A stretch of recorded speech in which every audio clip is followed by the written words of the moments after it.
Well, here's some notes that I have for HOA and those that are running. Let's see.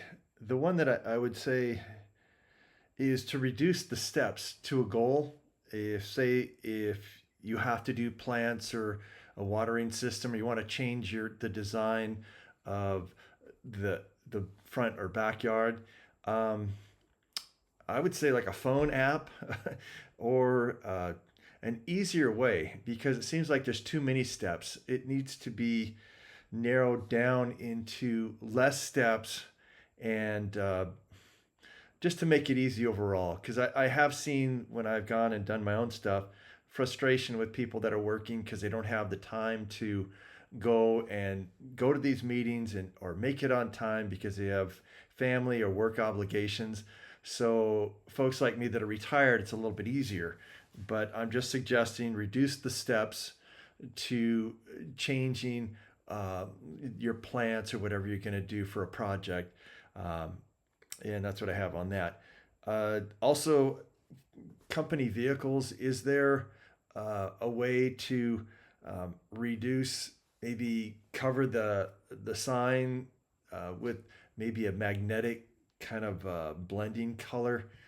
Because not everything is a huge truck. A lot of company vehicles are small cars, and it just makes it practical for people to live instead of having to park it at a storage yard.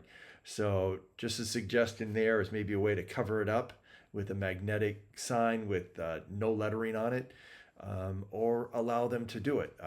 It just depending on the vehicle. We don't want a giant dump trucks or anything up here, but at the same time, some practicality. I guess some common sense and practicality of small, like small signs on a small car.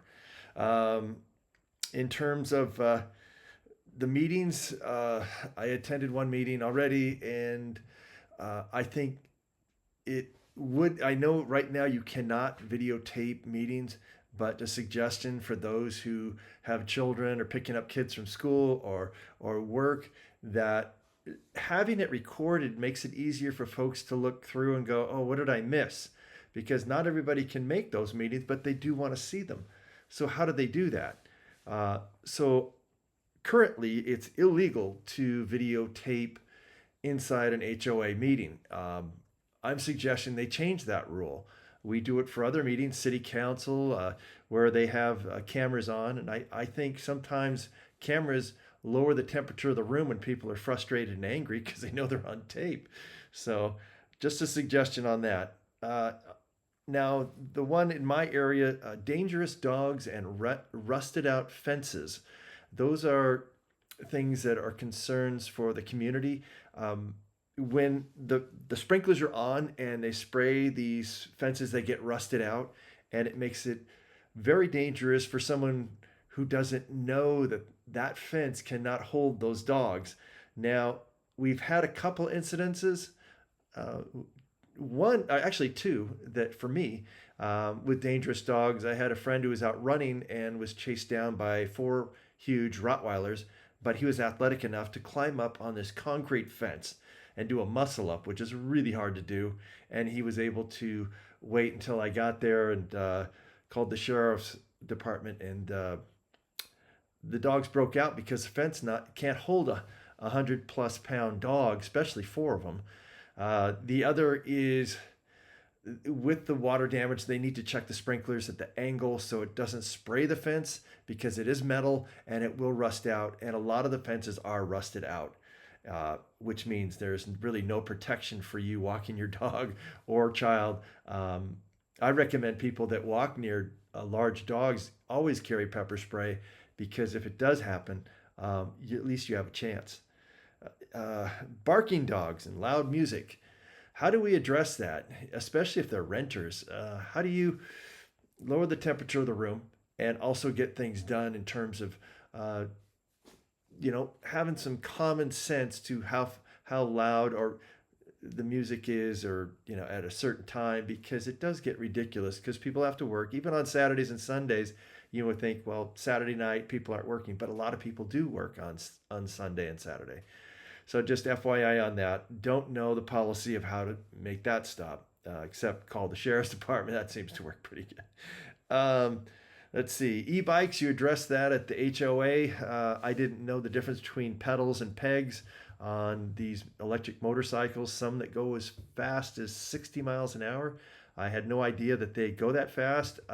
The young men that drive these things love them. I get that. They just need to have an area for them. And they need to be respectful of boundaries. But when you're a teenage kid, it makes it kind of hard for that. In terms of reckless driving in the area, possible speed bumps and certain things, cameras, where right now we have some high school students that like drifting. I don't know if you've seen the little lines by the stop signs. They have car clubs and social media, and they meet and they drift. But it leaves a mess, and they lose control in drifting. You can crash into a house. So yeah, that needs to be addressed. And I think cameras at those key locations would probably deter maybe 90%. Also cameras at the park. Over here at Tuscany Hills Park, we have problems there late at night. Not all the time, but I go and walk the dogs late, and I've run into folks sitting out there, sleeping in their cars, and I've asked them politely to leave. They usually do, especially if I have a GoPro on. But, they do need to have a camera in the parking lot. Security needs to flush them out. I don't know what their schedule was at that time, but this one guy that was going up there, he was going up there every night, and he would leave trash and then leave early in the morning and could never be caught unless you go out there late at night.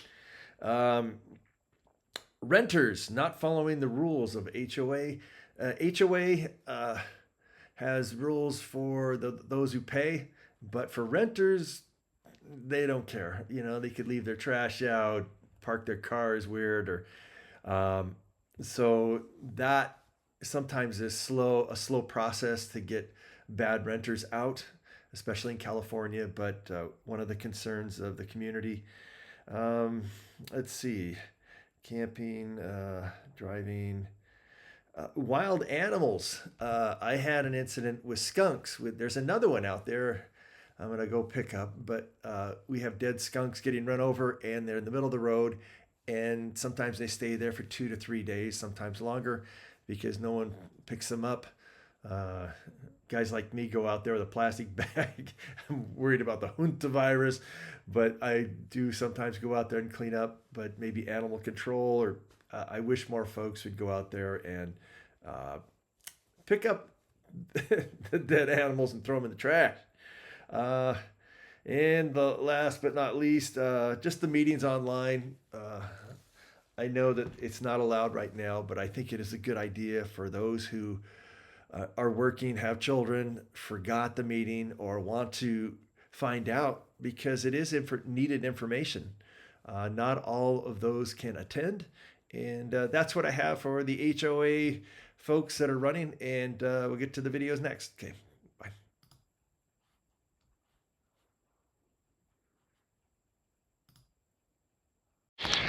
Dogs and bad fences. This is the one with the Rottweilers, so I need to be careful. I think they're inside right now, but I don't know if you can see that or not, but it's rusted at the bottom right here, and that rust at the bottom of these fences, if the dog hits it just right, it breaks the fence.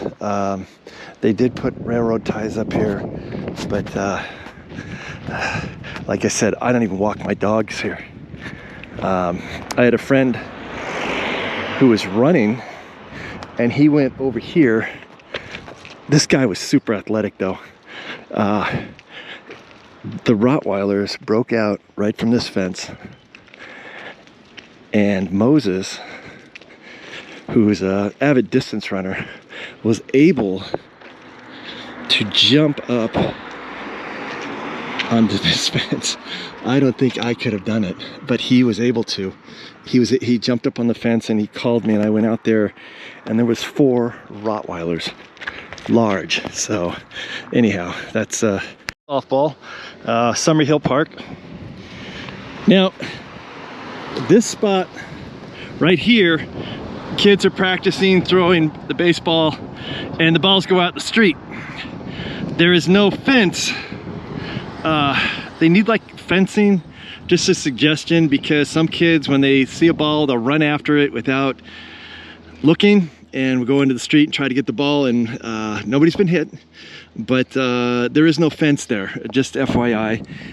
The other thing is the transition from the shade to the sun for drivers coming this way. You can sometimes not see correctly with when you go to shade to sunlight, which could cause a problem if somebody jumps out in the street and you don't see them. So that's number 2. There we go. Okay, we're over here at La Strada and Summerhill Drive. This is over here by the park, right here. You notice tire markings over here, right around 10:30 to about 12 o'clock at night, sometimes even later. They do what's called drifting. They take their car, you can see it here, right here, stuff like that. So that's one of the issues here. A camera would be perfect, but I don't know if you can do that. Incident with the guy that was trying to camp here, and he left because I had a GoPro on. And I just asked him politely to leave, but he came back. He spray painted this and then spray painted over here, but you notice it's gone because right when he tagged, I came back about 20 minutes later and I had graffiti defeaty, and he made a big old X across this because it said about, you know, you can't camp here. And I've caught other people out here when the gates aren't locked up at night that try to camp. I had another guy in a van. I'm not sure what he was doing out here, but he parked over by the softball field at around 11 o'clock at night, and I would walk the dogs and I would spot him and I would call security, but sometimes they don't come out. So I called the sheriff's department, but I think he was scoping out a possible break-in to one of the houses that are empty. So I got his address and everything, but that's number 3. I'm here at Ponte Russo and Bella Vista, towards the back of Bella Vista where it ends, and this is locked. Now, it should be locked. Maybe it's not, I take it back. Yeah, no, I'm not sure. That looks like it's wedged in. But this is one of the access ways to get out, and if there was a fire, what to do. But in an emergency, I didn't make that meeting, but you can see there is fuel sources. I mean, this is going to be pretty dry brush.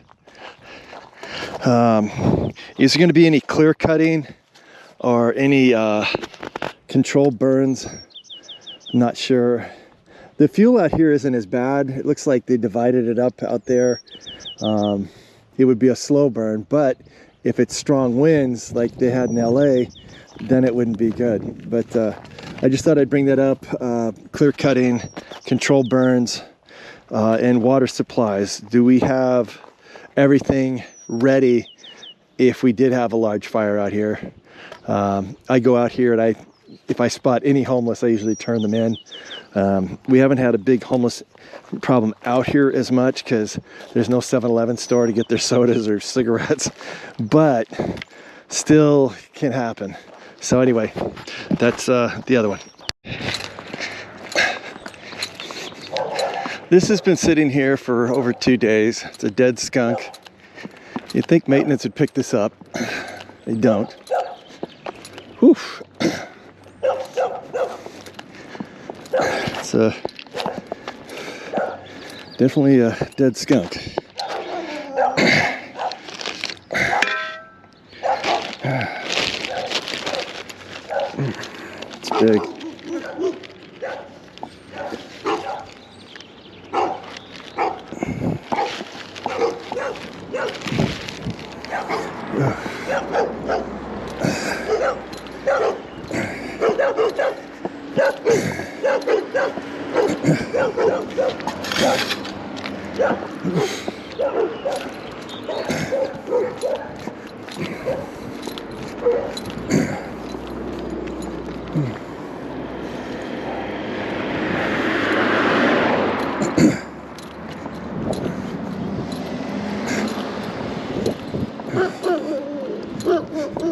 I see you both.